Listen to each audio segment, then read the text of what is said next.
كانت هذه مذكرة الله، كنز حلم الجميع بامتلاكه. من يستحضره يستطيع أن يحقق 3 أمنيات دون أي قيود. لكن عندما حاول جو تشان أن يتمنى 10 أمنيات أخرى، أظهرت المذكرة شكلها الحقيقي. كانت صورة إله شرير لم تكتفي بسحب حقه في التمني، بل أجبرته أيضا على توقيع عقد روحي ملزم. إذا فشل في تحقيق جميع 999 رغبة له، فسيحرق بنار الجحيم حتى يتم تدمير جسده وروحه تماما. اتضح أن صاحب الجسم الأصلي كان غارقا في مليارات الديون وفي يأس. كان قد رسم دائرة استحضار على الأرض بدمه الخاص، مقدما روحه وجسده مقابل أن يصبح خادم الإله الشرير. في اللحظة التالية انشطرت سماء الليل الهادئة بصاعقة برق بنفسجية تضرب جو تشون في وسط الدائرة، وأسقطته فاقدا للوعي. عندما فتح عينيه مرة أخرى تذكر بوضوح. كان يعمل لساعات إضافية على مشروع في المكتب، لكن في اللحظة التي رأى فيها وجها غير مألوف ينعكس في بركة الماء، تجمد، مدركا أنه انتقل إلى هذا الجسم.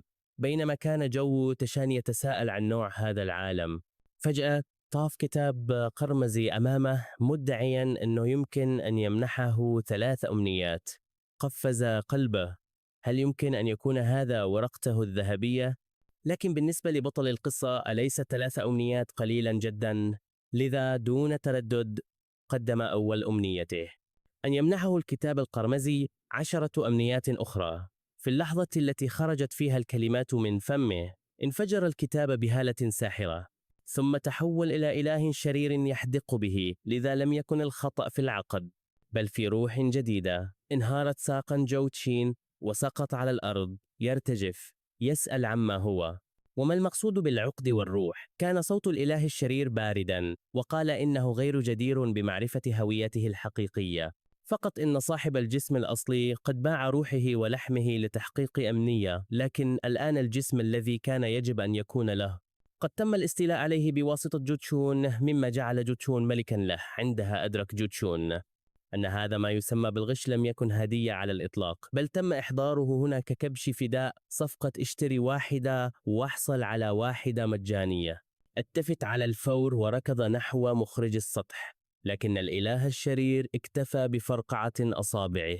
على الفور انجلف الجسم جوتوشين في نيران مشتعلة. سخر الإله قائلا إنه بمجرد أن يتم تحديد العقد، حتى أدنى فكرة عن كسره ستؤدي إلى أبشع العذابات، ومع ذلك استدار ليغادر، ساخرا بأن أرواح البشر هشة، وأخبر جو تشون أن يسرع ويموت. لكن بينما كان جسده المحترق يرتجف، تمكن جو تشون من أن يقول بصعوبة: وفقا لقانون العقد، إذا حدث خرق بسبب قوة قاهرة، فإن الطرف الثاني يعفى من المسؤولية. الآن أنت تتدخل في قدرتي على الوفاء بالعقد، لذا لا يمكنك استخدام خرق القواعد كسبب لقتلي. الإله الشرير تجمدت ملامح الدهشة على وجهه. لم يكن يتوقع أن يناقش إنسان عادي القواعد وهو على وشك أن يحرق إلى رماد. تحدث جو تشون بهدوء: أعلم أنك كائن قوي، كان بإمكانك إنهاء حياتي على الفور، لكنك لم تفعل. هذا يعني أنك تختبرني كمرشح مناسب. هل تعتقد أنني مؤهل لتوقيع عقد جديد معك؟ عند تلك الكلمات لم يستطع الإله الشرير إخفاء سروره، وانفجر بالضحك الجنوني. كان هذا أول إنسان يتفاوض معه. فجأة ظهر عقد محاط بالنيران في الهواء. أعلن الإله الشرير أنه إذا استطاع جو تشون تحقيق أمنية واحدة له، فسيمنح حياة جديدة. وتلك الأمنية كانت أن يصنع 999 أمنيات. جو تشون كان في حالة صمت. كان الإله الشرير يسرق بوقاحة أمنية خاصة به، لكن في هذه المرحلة لم يكن لديه خيار. من الآن فصاعدا كان الإله الشرير هو رئيسه الجديد. بدأ سريان عقد الروح على الفور. كان على جو تشون منح 999 أمنية للإله، وقد تكسبه كل أمنية مكتملة مكافأة.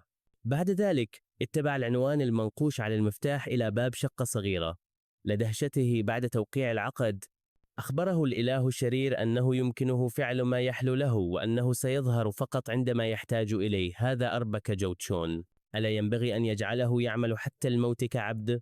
بينما كان غارقا في أفكاره فتح الباب ودخل، أدرك أن عائلة المالك الأصلي كانت في حالة أسوأ مما كان يتصور. على الطاولة كان هناك عقد مكتوب عليه دفع الضمان، سحب لمرة واحدة 1000 مليلتر من الدم.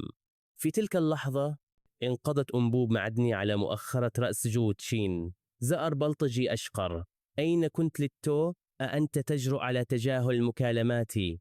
لاحظ جو تشان بعد ذلك وجود 3 أشخاص يختبئون في غرفة وسأل عن هويتهم.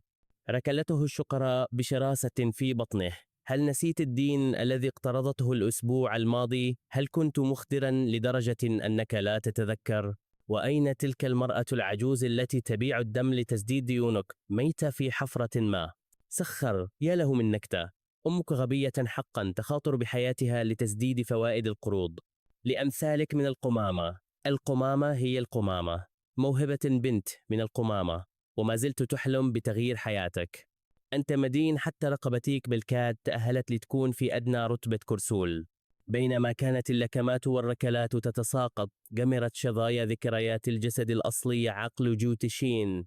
كطفل أخبر والدته ذات مرة أنه أراد التخلي عن أن يصبح رسولا لأنه في كابوس.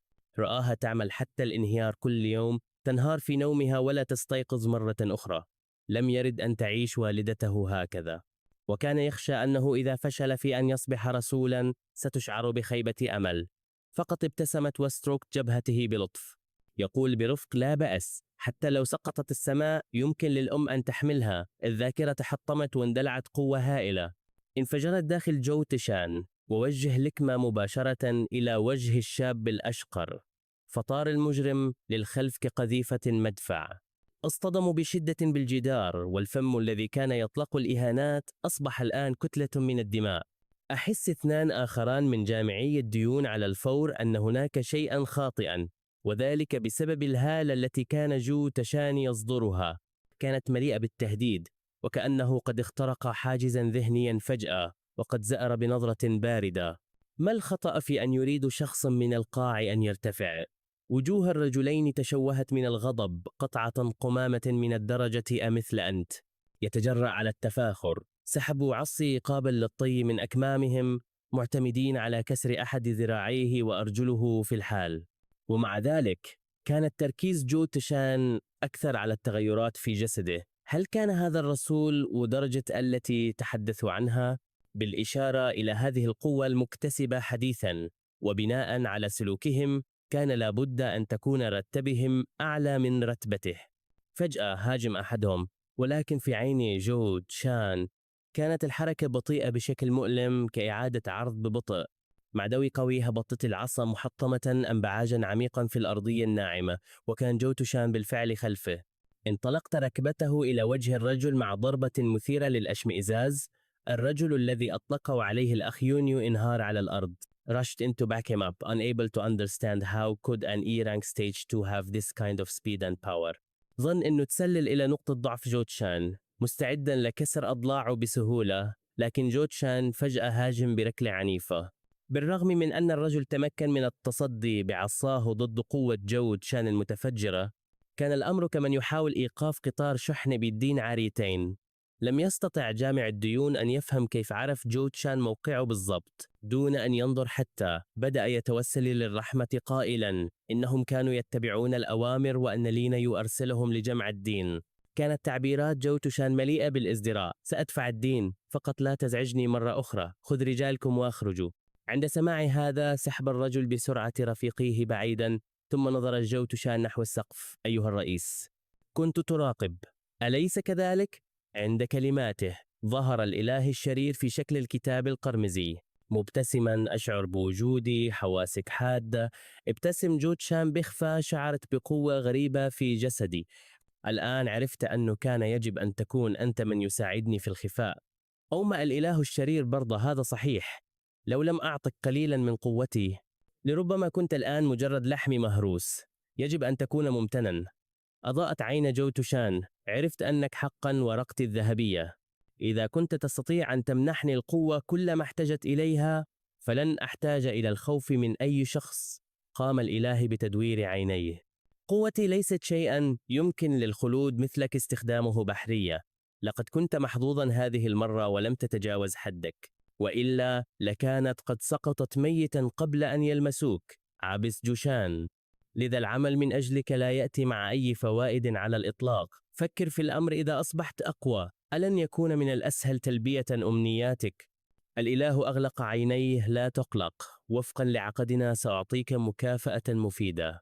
لكن بالنسبة لاستعارة قوتي، انسى الأمر إلا إذا كنت تريد أن تموت أسرع. ثم نظر إلى جو توشان بصمت. فكرة تتشكل في ذهنه. كان هذا الصبي غير متوقع حقا. لم يتعامل فقط مع القوة المستعارة، بل سيطر عليها باستقرار مدهش. هل يمكن أن يكون هو مقدري؟ ثم سأل جو توشان: هل قررت بشأن الأمنية الثانية؟ هز الإله رأسه. لقد قمت بالفعل بعمل أكثر من كاف من الأمنيات. عندما يحين الوقت ستفهم. في الوقت الحالي وقتك لك لتقضيه. ترك هذا الرئيس غير الموثوق. جو توشون بلا كلمات. لم يعرف شيئا عن هذا العالم، وكان يأمل أن يقوم الإله الشرير بعمل الأمنية أولا ليعطيه بعض الاتجاه، لكن من الواضح أن ذلك لم يكن سيحدث. أخرج الهاتف من جيبه. إذا كان سيعيش بدلا من المالك الأصلي، كان يحتاج لفهم وضعه، لكن الرسائل كانت جميعها إشعارات تحصيل ديون وطلبات عبر الإنترنت للمكملات. لذا هل كلف أن تكون رسولا هذا القدر؟ لم يكن هناك نص واحد من العائلة. ثم أوقفته رسالة واحدة. كانت من أخت المالك الأصلي. أرسلت أمس: والدتي في غيبوبة، توجه إلى مستشفى تي أونلاين الآن. غير ملابسه بسرعة، واندفع إلى المستشفى دافعا باب الغرفة. رأى أخته جالسة بهدوء بجانب سرير والدته. كانت التوتر الثقيل المحرج في الغرفة. جعل من الصعب عليه التنفس، وافتقد حقا شيئا مهما. أي شخص سيكون غاضبا. الفتاة ذات الضفيرة الطويلة كانت أخته جو ويشين، وعلى سرير المستشفى كانت والدته شاحبة كالورق. لم تكن تشبه المرأة المتفائلة في ذكرياته. هل كان كل هذا بسببه؟ تقدم جو تشين وتحدث أولا: آسف لتأخيري، كيف حال أمي؟ وجه جو تشين مظلم. ما عذرك هذه المرة؟ تدريب، اختراق، أو مشغول جدا لاستدعاء الآلهة وفعل شيء كبير. هل تعرف حتى أن والدتي عملت حتى وصلت إلى حافة الانهيار فقط لسداد ديونك؟ انكسرت صوتها إلى صرخات قريبة. لماذا لم تتمكن حتى من زيارتها مرة واحدة؟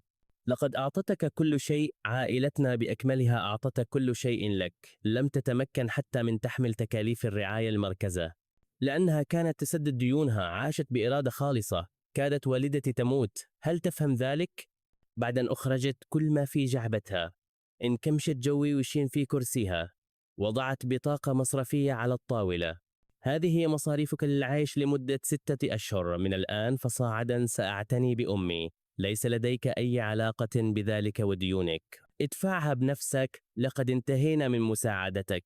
ارتعش قلب جو تشين وفتح فمه ليشرح، لكن أخته قاطعته ببرودة: من الآن فصاعدا لم نعد عائلة. بعد فترة قصيرة غادر جو تشون المستشفى وتوجه إلى المنزل. ظهر الإله الشرير بجانبه مرة أخرى: يمكنني أن أشعر بقلقك. كلمات تلك المرأة عليك بهذا الشكل هي عمليا غريبة بالنسبة لك. علاوة على ذلك ليس أي من هذا خطأك. جو تشين ابتسم ابتسامة خفيفة ولم يظن أنك تعرف كيف تعزي الناس. أنا بخير، إنها فقط ذكرتني بالماضي. حينها كنت مثلها.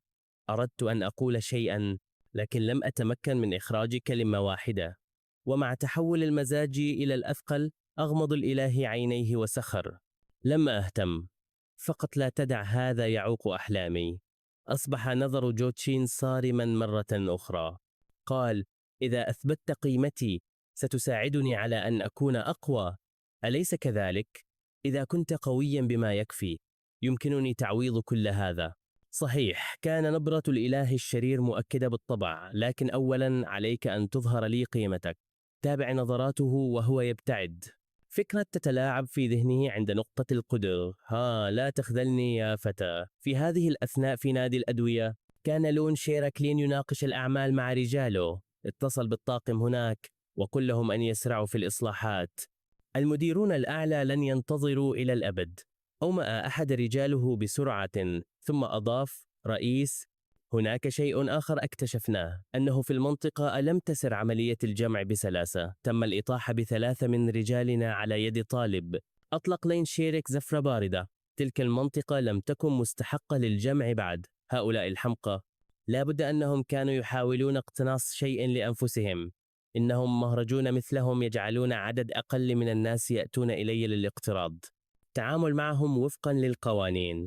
تردد أحد رجاله: سأعاقبهم. لكن هذا مختلف. كان من بين ال3 واحد من رتبة E المرحلة 3 وواحد من رتبة A المرحلة 2 مرسلا، لكن وفقا لهم تم هزيمتهم على يد طالب تجاوز للتو إلى رتبة A المرحلة 2. أثار اهتمام لين. أخذ التقرير المفصل عن زوانق من مرؤوسه بعد قراءته. رفع حاجبه. طالب من المرحلة 2 فقط يهزم كلا من خصم المرحلة 3 والمرحلة 2. حتى أضعف مرحلة 3 يمكنه التعامل مع 10 من المرحلة 2. الفجوة بين الرتب ليست شيئا يمكنك تجاوزه بالمهارة وحدها. كان لين يشتبه في أن جو تشون كان يخفي قوة المرحلة 3 مبتسما لنفسه. مثير للاهتمام. أمر على الفور رجاله بمراقبة جو تشون عن كسب موهبة مثل هذه لا يمكن إهدارها. على مدار الأيام القليلة التالية قضى جو تشان وقته في التكيف مع جسده الجديد والبحث. مع الذكريات الجزئية التي ورثها حصل على فهم جيد لأساسيات هذا العالم. تعلم أن الناس هنا يتناولون بانتظام مكملات خاصة للحصول على قوة استثنائية. هؤلاء الأفراد المعززين يطلق عليهم مرسلون. لكن الأدوية اللازمة لتصبح واحدا كانت باهظة الثمن، مما يفسر سبب وقوع المالك الأصلي في ديون ثقيلة. على الرغم من أنه لم يعرف الحد المطلق للمرسل، حتى أقل الرتب كانت أقوى بكثير من البشر العاديين. لا عجب أن الناس ينفقون ثروات في محاولة ليصبحوا واحدا. في تلك اللحظة اهتز هاتفه في جيبه. عند الرد على المكالمة واجه صراخ المراقب الغاضب: لقد انتهت إجازته. وكان عليه العودة إلى الصف على الفور. عندها تذكر جو تشان أنه لا يزال طالبا. رمى حقيبته على كتفه.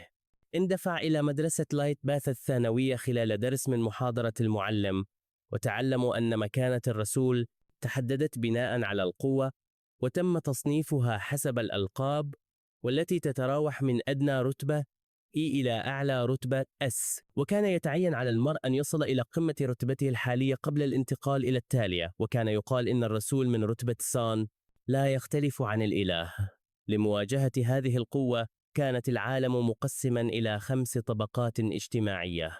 كان الأشخاص العاديون وذو رتبة E يشغلون الطبقة الخامسة المعروفة بالطبقة الخارجية، والتي تمثل قاع المجتمع، بينما شكلت الطبقة الرابعة وما فوق جوهر المدينة مما يرمز إلى القوة والنفوذ، وكانت رتبة D هي الحد الأدنى للدخول. كونه من مرتبة المنخفضة، كان جو تشون يعلم أنه للحصول على المزيد من الموارد عليه الوصول إلى نواة المدينة.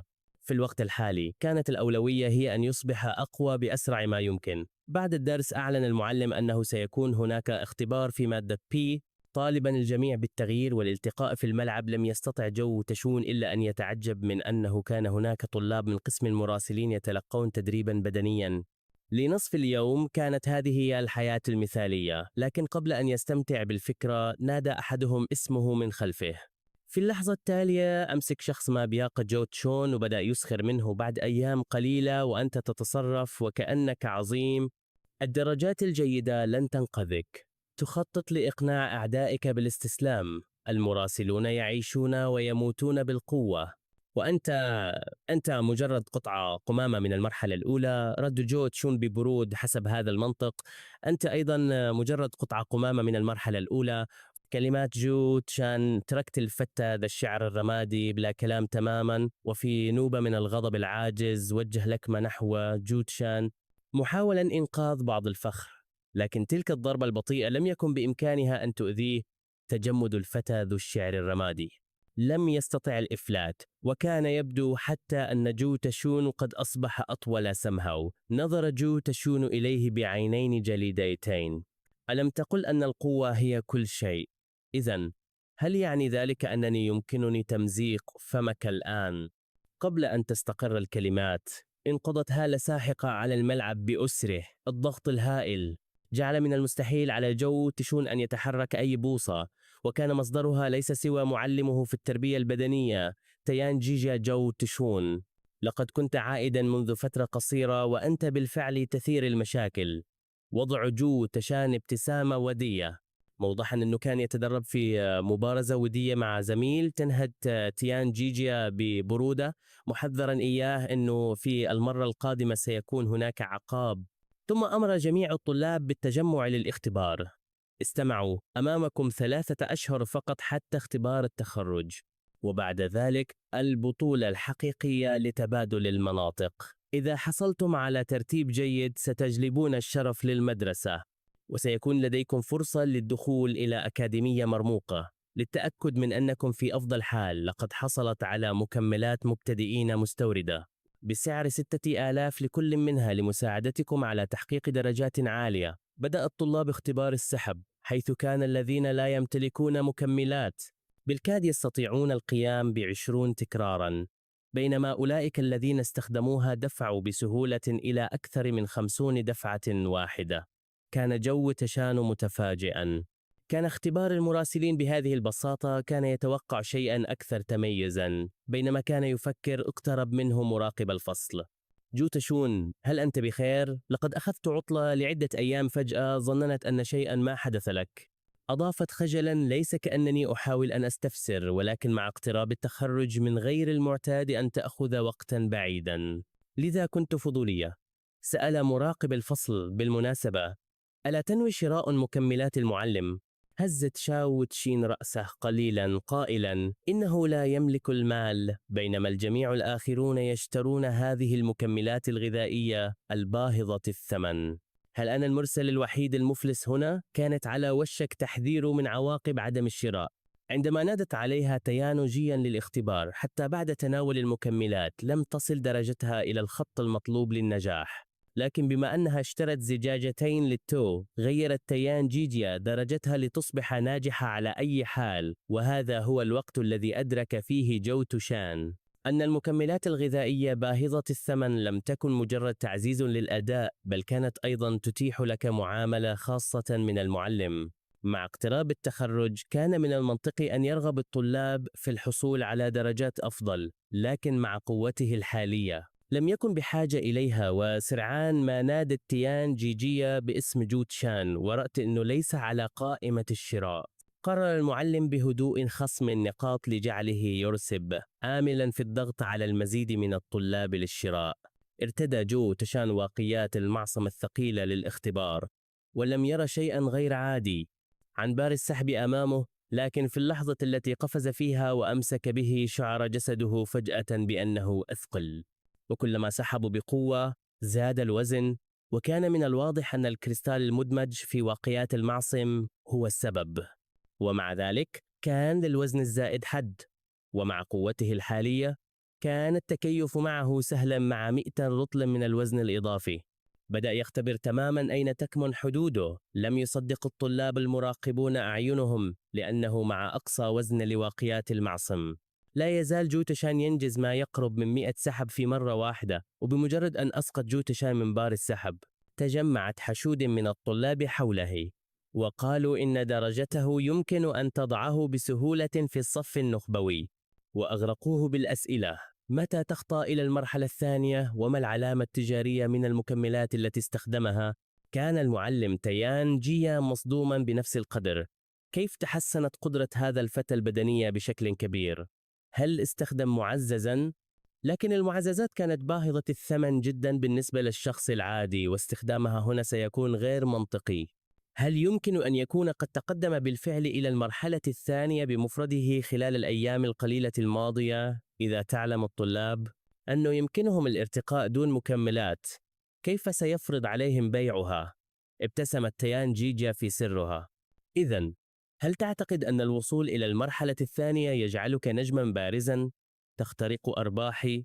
سأتأكد من أنك ستتعلم درسا صحيحا. في هذه الأثناء، في مكتب المدير، تلقى المدير للتو خبرا أن فئة المرحلة الثانية في بطولة التبادل تم إلغاؤها. السبب هو طلب الحكومة لمزيد من المراسلين النخبة، مما يعني أن الدعم المالي سيذهب فقط للمدارس ذات الرتب العالية، مما ترك المدير في حالة من القلق العميق. كانت المكملات والأدوات الخاصة بالفصول النخبة تتطلب تمويلا ضخما، وكانت المدرسة بالكاد تحافظ على مستوى المرحلة الثانية مع بقاء 3 أشهر فقط. حتى بطولة التبادل، من أين يمكنهم العثور على طالب من المرحلة الثالثة إذا قاموا بسحب كل الموارد نحو مرشح واحد؟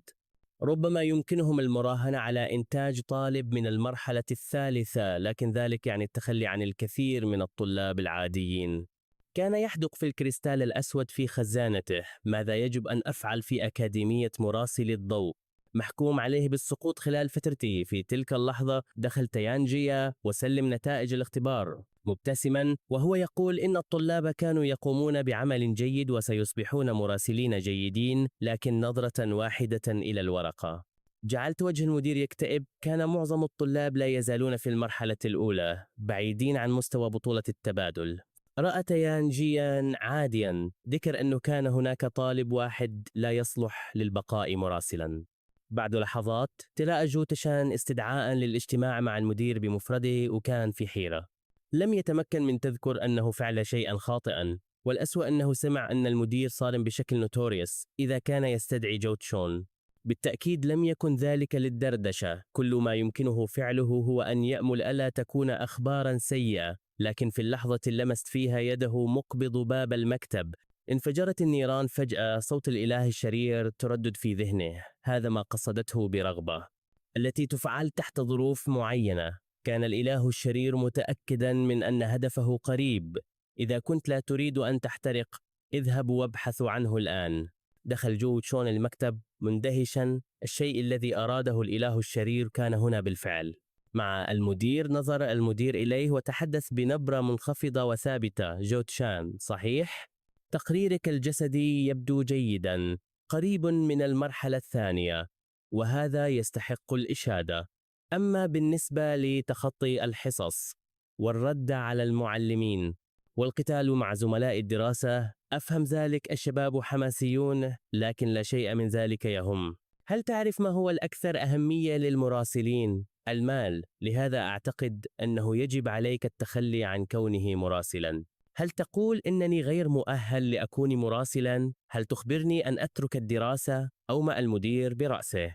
تكلفة التقدم كمراسل فلكية مع وضع عائلتك، من الأفضل تقليل خسائرك الآن بدلا من إنفاق كل شيء وانتهائك في المنتصف. في الحقيقة كان المدير يعرف أن درجات جوتشين يمكن أن تؤهله للدخول إلى الصف النخبوي، لكن مع بقاء المدرسة على المحك كان يفضل استخدام المكان على مرشح أكثر قيمة.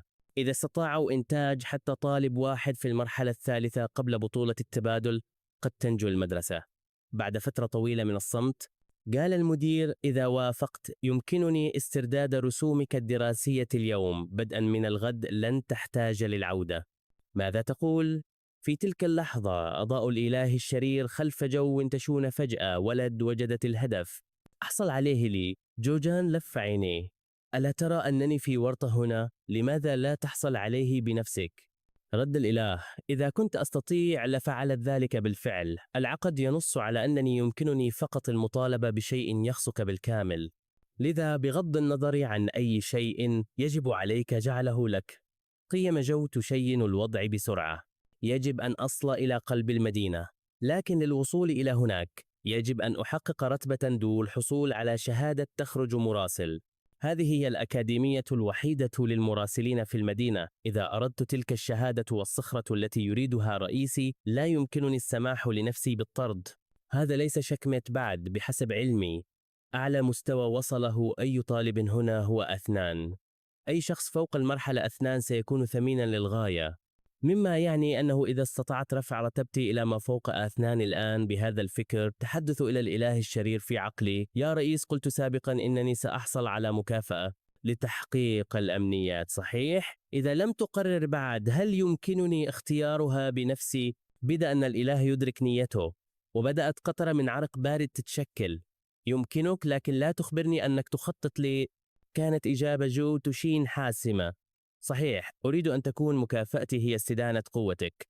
قاطع الإله على الفور. يا صغير، لقد أخبرتك بالفعل، هذا الجسم الخاص بك لا يمكنه تحمل المزيد من قوتي.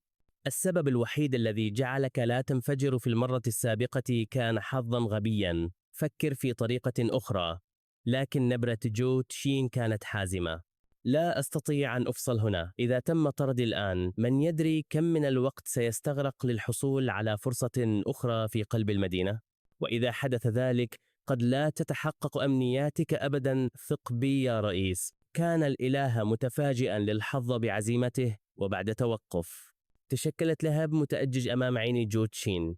يمنح حامل العقد المقاول مكافأة، الحق في استدانة قوة حامل العقد في أي وقت، في أي مكان. جميع العواقب ستتحملها المقاول. وفي الوقت نفسه لاحظ المدير جو تشين واقفا هناك في صمت وحده. حسنا، هل لديك شيء آخر لتقوله؟ قدم جو تشين طلبه النهائي بهدوء. أود منك أن تختبر رتبتي شخصيا قبل أن تقرر ما إذا كان يجب أن أبقى أو أرحل. اعتقد المدير أن ذلك مجرد محاولة يائسة أخيرة، وأومأ بيده. فقط صافحني، هذا يكفي لإكمال الاختبار. بمجرد أن تلاقت كفاهما، شعر المدير بمستوى المرحلة 2 أعلى قليلا مما اقترح التقرير، لكن لا يزال بعيدا عن الكفاية. يا للأسف. في تلك اللحظة أغلق جو تشين عينيه وركز تماما على جمع القوة. لدي فرصة واحدة فقط في هذا، لا أعرف إلى أي مدى يمكنني الوصول، لكنني بحاجة للضغط على أكبر قدر ممكن في شنة. انفجرت دفعة هائلة من القوة من داخل جو تشين، تدفقت مباشرة إلى راحة المدير. تغير تعبير المدير من الهدوء إلى الصدمة إلى الرعب في لحظة. حتى الإله الشرير لم يتوقع ذلك. كانت اندفاع جو تشين أقوى من القوة التي منحها له. سحب المدير يده بحدة وتراجع عدة خطوات. مستحيل. مستواه لقد قفز فجأة إلى المرحلة 4. ثم حل الفرح محل صدمته. جو تشين، يجب أن تمثل مدرستنا في بطولة تبادل المنطقة. ترك التحول المفاجئ في الموقف جو تشين في حالة من الدهشة. كما اتضح، كانت المدرسة قد كانت في قاع الترتيب لسنوات، وإذا فشلوا في تحقيق نتائج جيدة مرة أخرى، ستقطع وزارة التعليم جميع التمويلات. لهذا السبب كان المدير قد خطط لطرد الطلاب المتوسطين وتركيز الموارد على الأكثر وعداً. لكن الآن قوة جو تشي من المرحلة 4 قد أعدت أمله في العودة لتصحيح سوء الفهم السابق. قال المدير إن الرسوم الدراسية ستعفى عندما تنتقل إلى الفصل المتميز، وبدل الأسبوعي للمبتدئين ستزداد مكملات ستار إنرجي من 3 زجاجات إلى 6. إذا كان لديك أي احتياجات أخرى، ستبذل المدرسة قصارى جهدها لتلبية احتياجاتهم. جو تشون، طالب مثلك سيكون مرحبا به في أي مكان، لكنني آمل بصدق أن تفكر في تمثيل مدرستنا في بطولة التبادل. لست أبالغ. قرارك. يمكن أن يحدد بقاء هذه الأكاديمية. جو تشون فهم تماما كم كانت البطولة مهمة للمدير، وإلا لما كان يقدم كل هذا دفعة واحدة. متسائلا سأل: وماذا لو أردت تلك الكريستال السوداء في خزانتك؟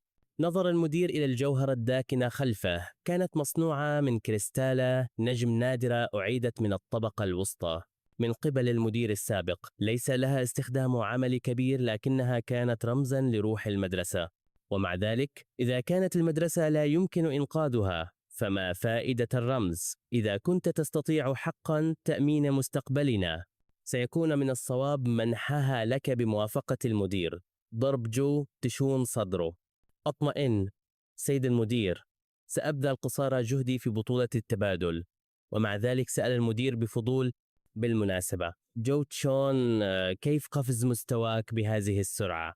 رد جو تشان بهدوء: إنه جزء من تدريبي الخاص. تعلمت إخفاء قوتي الحقيقية في المعركة.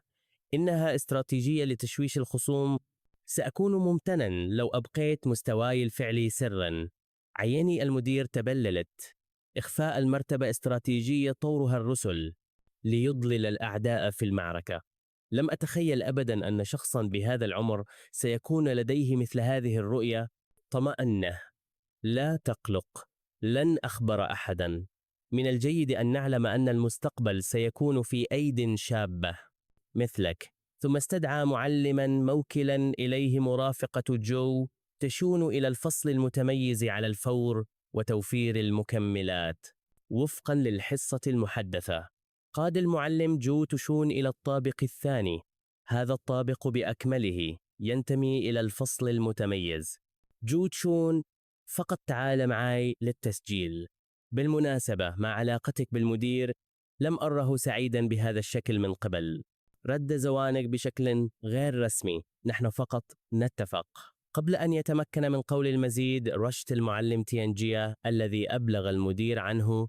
فجأة أظهر أداء مبالغا فيه، يصرخ جو تشون: بذلت قصارى جهدي للتوسل إلى المدير من أجلك، لكن للأسف لم أستطع تغيير رأيه حتى لو كانت درجاتك متوسطة. كل طالب يستحق حق الدراسة. آمل أنه بعد انسحابك ستواصل العمل بجد ولن تنحني للواقع. نظرت المعلمة التي تقود جو تشين إليه بصدمة. انسحاب؟ ماذا تعني؟ جو تشين سينتقل إلى الفصل المتميز غدا، أنا آخذه للتسجيل الآن. أما بالنسبة لك سيد تيانجية، يريد المدير رؤيتك، وكان يبدو غاضبا جدا. في تلك الليلة استلقى زو تشون على سريره مع تنهيدة ثقيلة. من المرحلة الثانية إلى المرحلة الرابعة في 3 أشهر. حتى الموهوبون الأغنياء ينفقون ثروة ووقتا طويلا للصعود لمستوى واحد فقط. كيف يفترض برجل مفلس مثلي أن يتسلق في 3 أشهر؟ سأله الإله الشرير. هل هناك أي طريقة للترقية دفعة واحدة؟ الإله رد عليه: لا، إذا كنت تريد مساعدتي مرة أخرى سيتعين عليك تحقيق إحدى أمنياتي. أولا، اللوم يقع على عاتقك لاختيار تلك المكافأة، ولا تقل إنني لم أحذرك. قوتي لن تدوم طويلا قبل أن يبدأ الناس في ملاحظتها. كان يوجن يعلم تماما أنه ليس غبيا ليرتكب خطأ الاعتماد على قوة مستعارة.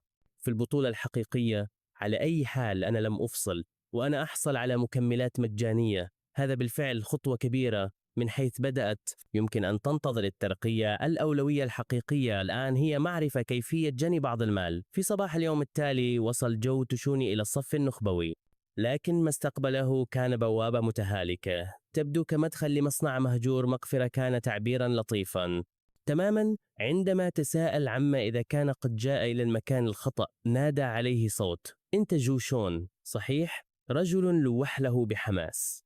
هنا لم أرك خلال المنادات قبل قليل، لذا اعتقدت أنك قد ضعت. أنا المسؤول عن الصف النخبوي بالكامل، لذلك إذا كان هناك أي شيء أغفله آمل أن تسامحني. أنا معلم صفك، فقط ادعني السيد جانغ. لم يتوقع جانغ أن يكون معلم الصف النخبوي بهذه السهولة. أنت لطيف جدا يا سيد جان، لكن عندما تقول أنك مسؤول عن الصف بالكامل، هل يعني ذلك أنه لا يوجد معلمون آخرون؟ ابتسم السيد زونغ. لدينا 3 معلمين في المواد الأكاديمية، لكنني الوحيد الذي يتولى الدورات التدريبية. عدد الطلاب يتناقص منذ سنوات، وأولئك المؤهلون للصف النخبوي نادرون حتى أكثر. بالطبع لم نوظف موظفين جدد، نحن نعقد دروسنا وتدريباتنا في المنطقة الداخلية. القسم الخارجي قد تم استخدامه لسنوات. ترك ليتحلل إلى ما تراه الآن، فهم جو تشون الآن. هذه المدرسة كانت في حالة سيئة. لا عجب أن المدير كان يائسا. دفع السيد زونغ الباب مبتسما: لكن لا تقلق، حتى الجمل الجائعة أكبر من الحصان. أنا متأكد أن هذا المكان لن يخيب ظنك. قاد جو تشون إلى قاعة تدريب الصف النخبوي. جالت عين جو تشون على الطلاب داخلها كما هو متوقع من الصف النخبوي. هذا المكان ليس مثل الحقل في الأسفل، إنه عمليا صالة رياضية فاخرة بدل الطلاب جميعا مركزين على تدريبهم. لكن جو تشون لم يستطع التخلص من الشعور أن هناك شيئا متوترا في الجو. دعا السيد جانغ الجميع للتجمع. دعوني أقدم تقديما مناسبا لزميلنا الجديد. هذا هو يوي تشان. قد يكون قد انضم متأخرا بعض الشيء، لكن الصف النخبوي يقدر القوة فقط. ليتواجد هنا يجب أن يمتلك مهارات خاصة به. آمل أن تتوافقوا جميعا. لكن من بين الحشد جاء صوت ساخر: قوة، أشك في ذلك. إذا كنت قد دخلت من خلال العلاقات، اعترف بذلك. وعندما نتحدث عن القوة، أليس لديك خوف من سحب الصف النخبوي للأسفل؟ وجه السيد زونغ صارم. احترس من لسانك. زهاو تشون دخل من القنوات الصحيحة. توقف عن نشر الشائعات. تفاخرت مايل وينه بالصدر مبتسما بغرور. سواء كانت إشاعة أم لا سنعرف قريبا. أنا أتحدى جو تشين، هل تجرؤ على قبول ذلك؟ أثار ذلك ضجة في قاعة التدريب. فالتحدي الرسمي يعني بذل كل الجهود، والخاسر يجب أن يخدم الفائز بدون تذمر.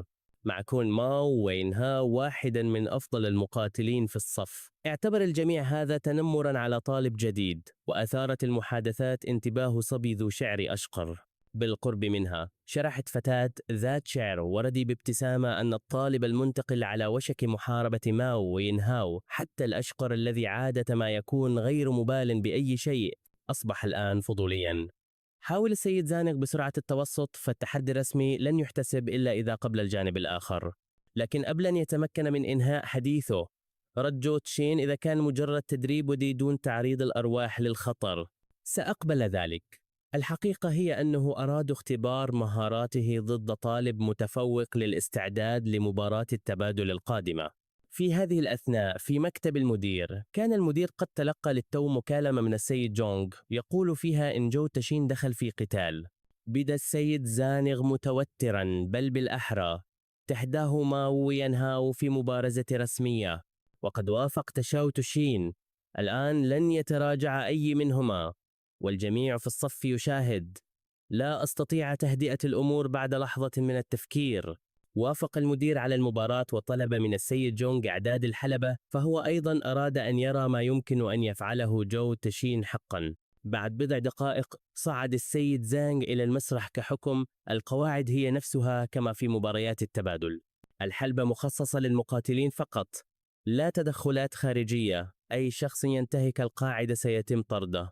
يجب على الاثنين القتال بنفس الرتبة، لا يسمح بتحديات من رتب مختلفة.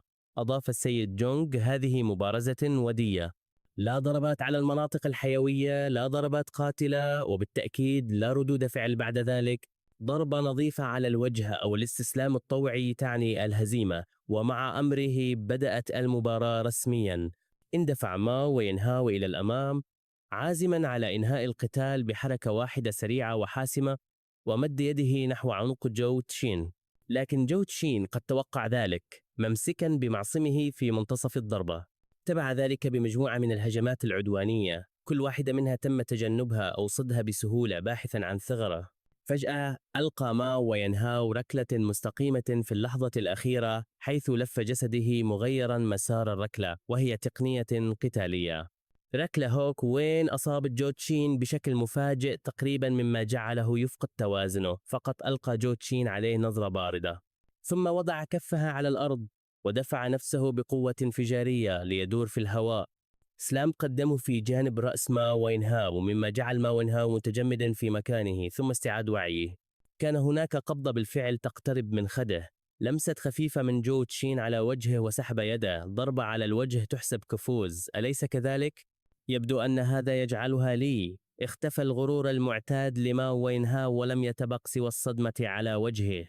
رؤية ذلك أعلن السيد زانغ للجمهور: جو تشين يفوز بالمباراة. حتى الآن ماو وينهاو رفض أن يصدق أنه خسر فعلا أمام الفتى الجديد الذين كانوا يتنمرون عليه قبل لحظة. الآن شهقوا في دهشة، لم أرى حتى ما حدث. هذا الطالب المنتقل قوي بشكل جنوني. انتهت المباراة بسرعة، لدرجة أن جو تشان لم يسخن حتى، رغم أنه تمكن من استشعار القتال. ابتلع السيد تشان غريقه بصعوبة. كان مالوين هاوس يتلقى تدريبا احترافيا، ومع ذلك تعرض لهذا الانهيار. قد يفتقر جو تشون لتقنيات رسمية، لكن قوته البدنية وردود أفعاله كانت رائعة. إنه مقاتل بالفطرة، لا عجب أن المدير نصحه بأن يراقب هذا الطالب عن كثب. في هذه الأثناء ظهر المدير بهدوء عند حافة الحلبة. عمل رائع جو تشون، أخرج للحظة، لدي شيء لأقوله لك على انفراد. بينما كان جو تشين يغادر، همس الفتاة ذات الشعر الوردي بحماس: هل رأيت ذلك؟ الطالب المنتقل قوي جدا، ضيق الفتى الأشقر عينيه، شاب بهذه القوة، يجب أن نجنده في فريقنا في مكان آخر. سأل المدير: كيف تسير الأمور في الصف المتقدم؟ رد جو توشين: الأمور رائعة، لكن زملائي متحمسون قليلا، أليس كذلك؟ المقاتلون الأقوياء دائما يجذبون المزيد من الانتباه. ستعتاد على ذلك. في الوقت الحالي ركز على التدريب. إذا احتجت لشيء ستساعدك المدرسة بكل ما تستطيع. فكر جو توشون للحظة. يبدو أن المدير يثق به الآن. ربما كانت فرصة جيدة لأسأل عن كسب المال. المدير: هل هناك طريقة للطالب لكسب المال بسرعة؟ ربت المدير على كتفه بقوة: في سنك لا تفكر كثيرا، ركز على تدريبك. إذا كانت عائلتك تعاني، يمكن للمدرسة أن تقدم لك بعض المال. أربح كثيرا لاحقا، هذا هو المهم. بعد مغادرة المدير، عاد جو تشان إلى الصف المتقدم واستأنف التدريب. بينما كان يتدرب فكر في نفسه: إذا اكتشفت المدرسة أنني أخذت قرض طالب ستكون العقوبة صارمة. من الأفضل أن أكون حذرا. وأين يمكنني حتى تعلم طرق لكسب المال؟ في تلك اللحظة اقترب الفتى الأشقر. نظر جو تشان إليه مستغربا. وضع ذراعه على كتف جو توشين مبتسما. كانت تلك المباراة رائعة، حتى أن المدير تحدث إليك شخصيا. من أنت حقا؟ قبل أن يتمكن جو تشان من الرد، قاطعته صوت فتاة شون جيا روي: هذا فضل جدا. كانت الفتاة ذات الشعر الوردي. ابتسمت اعتذارا لجولي تشون: آسفة، لقد كان هكذا منذ كنا أطفالا، لكنه لا يقصد أي ضرر. أنا سوشياو شياو، وهذا الشاب شون جيا روي تقنيا هو كبيرك هنا. إذا كان لديك أي أسئلة فقط اسألنا في أي وقت. أعلن شون جيا روبي وقاحة: ومن الآن فصاعدا نحن فريق مكون من 3 رجال. كقائد سأعتني بك جيدا. ثم سأل بفضول: هل انتقلت من الطابق السفلي أليس كذلك؟ من أين تعلمت مهارة القتال التي استخدمتها للتو؟ نظر جو تشن في حيرة.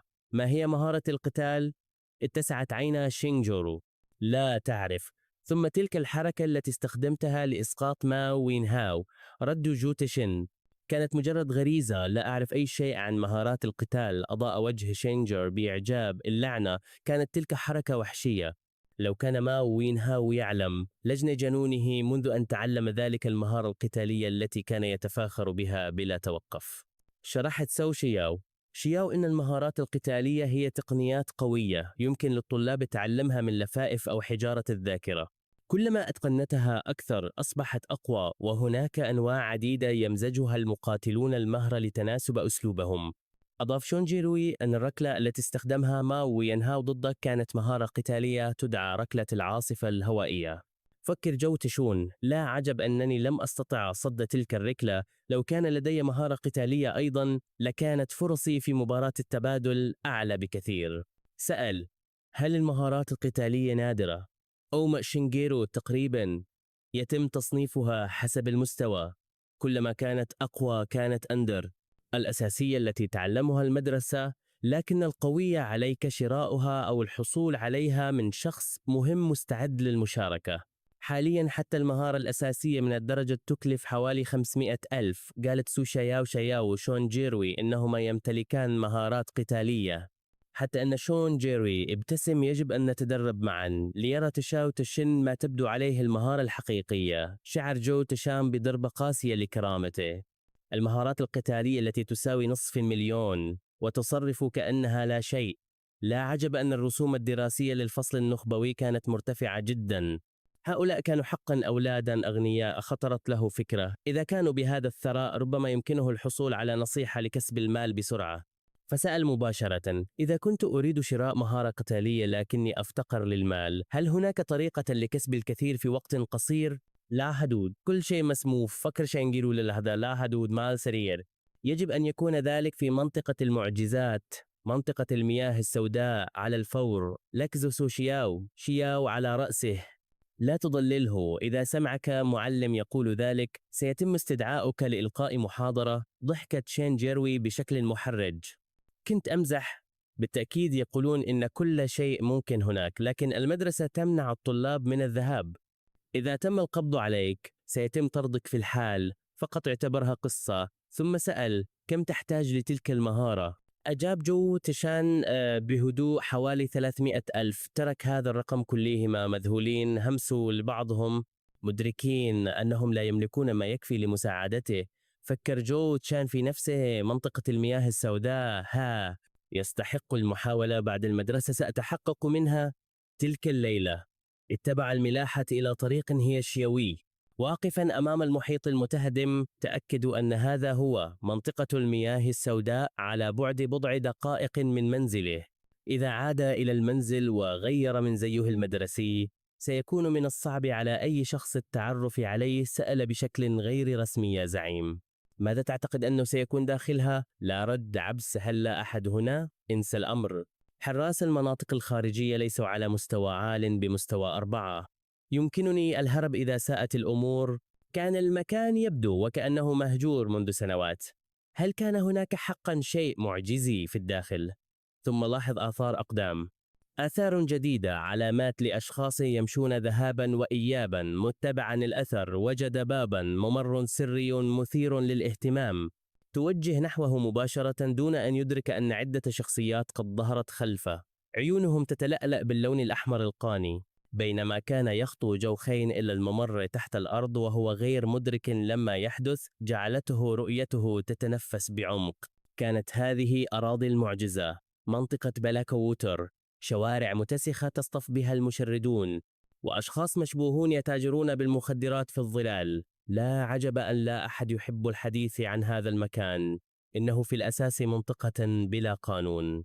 طالما أن هناك ربح يمكن فعل أي شيء، ربما هذه حقا وسيلة للحصول على المال. قبل موعد السداد فجأة شعر زهو تشون بوجود غريب استدار وقال ببرود: كم من الوقت تخطط لمتابعتي؟ ظهر 3 رجال من الضلال، قائدهم ذو الشعر الرمادي ابتسم بسخرية: حاستك حادة أيها الفتى، كنت أخطط لضربك وسحبك بعيدا بهدوء، ولكن بما أنك لاحظت يبدو أنك ستمضي بعض الوقت في المعاناة. عبس جو تشان: لماذا تضربني؟ لعق الرجل: شفتيه وسخر، ما زلت تتظاهر. لقد رأيت الكثير مثلك، أبناء الأثرياء المتنكرين هنا من أجل بعض الإثارة. سأختطفك وستكون الفدية تساوي ثروة. هي كان جو تشان بلا كلام. أي نوع من المنطق المعوج هذا؟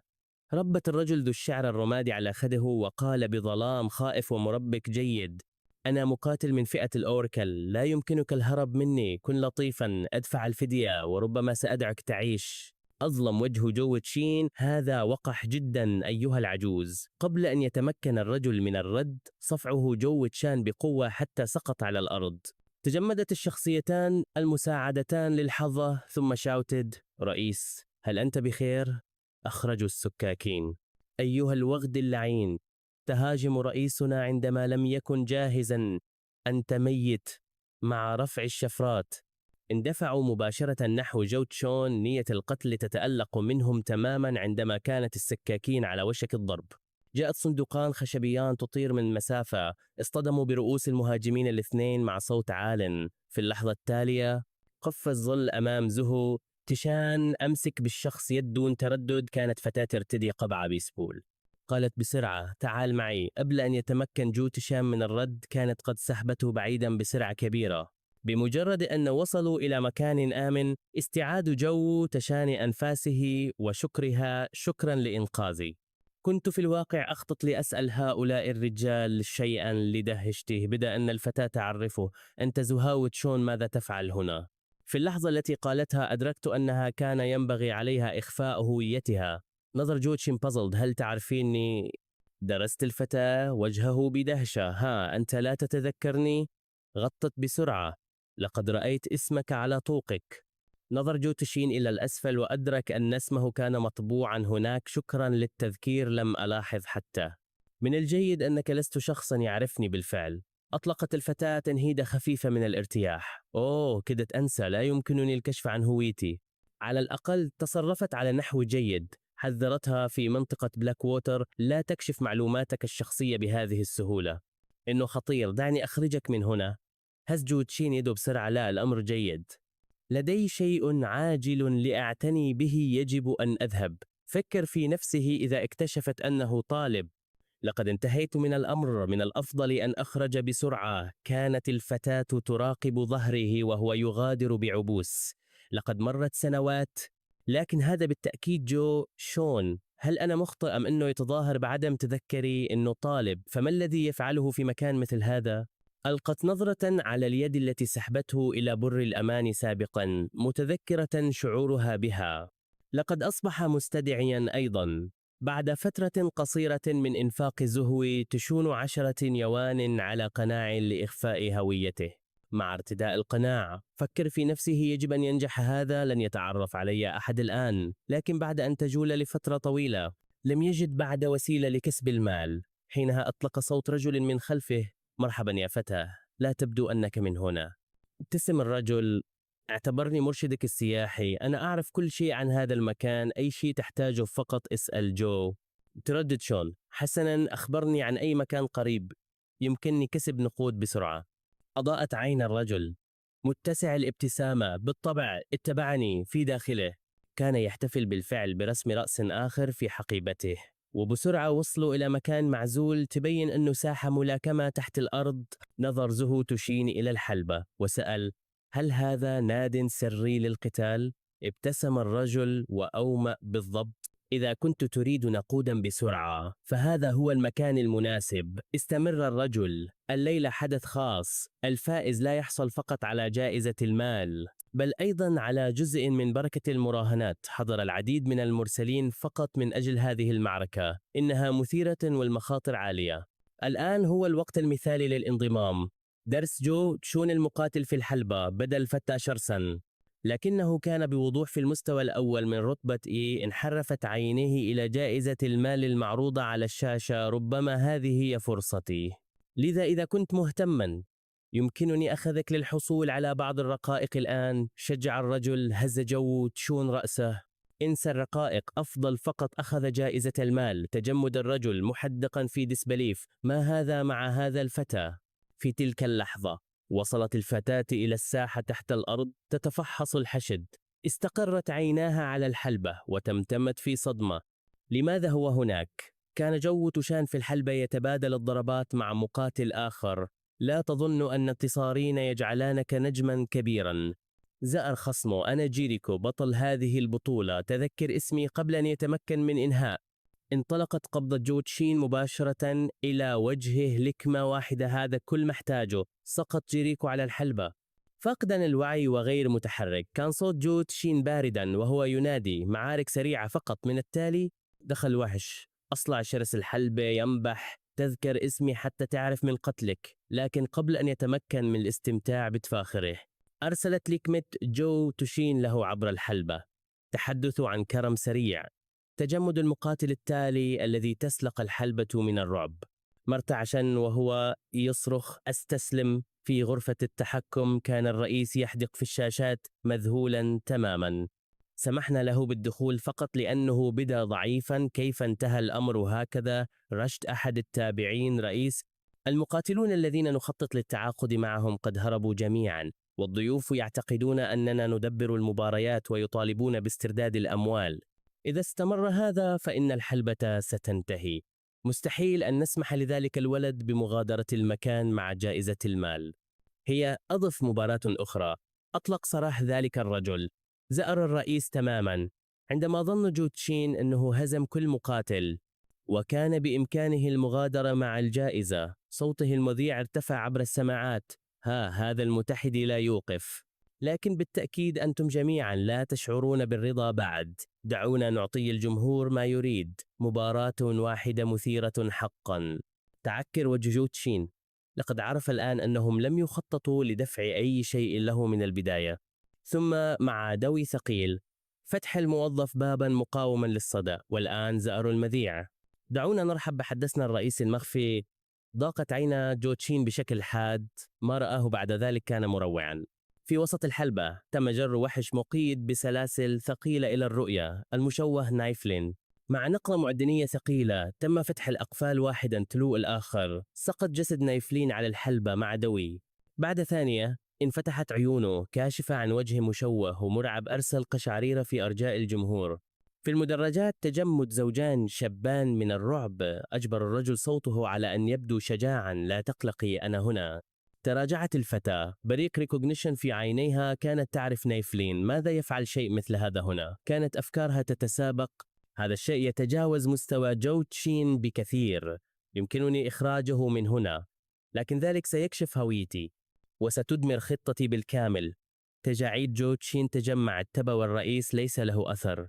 هذا الخصم لم يكن مشابها للمقاتلين البشريين من قبل، هذا الشيء لم يكن حتى إنسانا. في اللحظة التي قفل فيها نظراته عليه كان كفريسة في مرمى مفترس، حتى وهو واقف كانت التوترات خانقة. صرخ حدثه هذا الشيء قاتل في غمضة عين. اندفع نيفلين نحوه كظل. انشقت خط رفيع أحمر عبر عنق جوتشين، دم دافئ يتدفق بسرعة، لو لم يكن لرد فعله السريع فإن تلك الضربة كانت ستنهيه. إنه حقا يحاول قتلي. تحولت عيونه إلى البرودة. ضغط جوتشين بقوة على ذراع نايفلين. لم يكن هناك مجال للرحمة هنا، خطأ واحد يعني الموت. القوة إنها جنونية، جهد أسنانه، هذا الشيء خطر جدا، يجب أن أنهي هذا بسرعة دون تردد. فعل تقنيته في استدعاء القوة، طاقته ترتفع بينما قفز من أثنان مباشرة إلى 4 صفع جو تشاني بكلتا قبضتيه. يضرب نايفلين بكل قوته بينما كان الوحش مستلقيا بلا حركة على الحلبة. فكر، هل انتهى الأمر؟ هل تمكنت من إسقاط هذا المتوحش الشبيه بالبشر؟ قبل أن تستقر الفكرة انفجر نايفلين للحياة مرة أخرى. تحولت يديه إلى شفرات عظمية متعرجة متجهة مباشرة نحو جو تشين. لحسن حظه جاءت ردود أفعاله في الوقت المناسب. متجنبا الضربة القاتلة مستحيل انخفض قلب جو تشين حتى أقوى ضربة له بالكاد خدشتها. جلد سميك ومخالب حادة. كانت هذه لعبة خاسرة في القتال القريب. كان يحتاج إلى سلاح قبل أن يتمكن من التخطيط لتحركه التالي. اندفع كنافلين نحوه مرة أخرى. هذه المرة كان جو تشون مستعدا، حيث وجه لكمة مباشرة إلى شفرة عظامه، محطما إياها إلى نصفين في حركة سريعة. انتزع الشظية المكسورة من الهواء في الثانية التالية. التقى الفولاذ باللحم بينما شق عبر رقبة كنافلين، لكن كانت الضربة ضحلة جدا، إلا أنها أثبتت شيئا واحدا: الوحش يمكن أن يتأذى إذا استطعت فقط أن أضربه مرة أخرى. يمكنني إنهاء الأمر. فجأة انفجر ضباب كثيف من جسم كنافلين، مبتلعا حلقة من غاز السم. شم جو تشون متجهما، لا مجرد ضباب عادي، ولكن بعد ذلك حادت عيناه فظهرت ضربة من العدم مرت بخصره. لو كان قد تأخر خطوة واحدة لكان قد شق إلى نصفين. عميلا في الضباب تم إجباره على الدفاع معتمدا فقط على الغريزة والسمع. كان خصمه يتعمد إبقاء حركاته صغيرة، موهجا طاقته بينما يتجنب أي ثغرات. لا، حتى لو نجوت من هذا فبمجرد نفاذ قوتي المستعارة سأكون قد انتهيت. يجب أن أنهي هذا الآن بغض النظر عن ما يحدث. يجب أن أحدد موقعه. أجبر جو تشان نفسه على البقاء هادئا، فالخوف لن يؤدي إلا إلى قتله. دفع بكل حواسه إلى الحد الأقصى، وفي النهاية عبر الضباب. لمح ضبابا أخضر خافتا انفجر إلى الأمام متوجها مباشرة نحوه، حيث قبضت يده على ذراع كنافلين مثل فايس من الحديد مع ومضة من الفولاذ البارد. قطع الطرف تماما. صرخة كنافلين، تمزق الضباب، ضغط جو تشوان على ميزة الهجوم. عندما يتأذى العدو يجب أن تنهي العمل، ولكن فجأة بدأ قلبه ينبض بعنف وألم حاد اخترق صدره. كانت قوته المستعارة على وشك النفاذ. في تلك الثانية من التشتت دفع الوحش سلاحه من يده. قبل أن يتمكن من التعافي أنقض لسان رقيق مثل الصوت نحوه، حيث طعن طرفه في خصره. قبل أن يتمكن من دوجينج مع صرير أسنانه أجبر جو تشون قوته على الارتفاع مرة أخرى، حيث انطبقت يداه على لسان المخلوق. مع حركة وحشية جرف الوحش نحوه مباشرة، حيث كانت كلتا يديه ممسكتين برأسه، وفتح فكوكه العليا والسفلى. صب كل أوقية من القوة في الحركة، وسمع صوت كسر مزعج يرن في الحلبة. بينما أنشطر جمجمة الوحش من الفم تناثرت الدماء عبر المسرح. مبللة جو تشون من رأسه إلى أخمص قدميه. وقف هناك تفوح منه رائحة الموت، مشعا بنية قتل حقيقية لدرجة أنها كانت كوز مادي.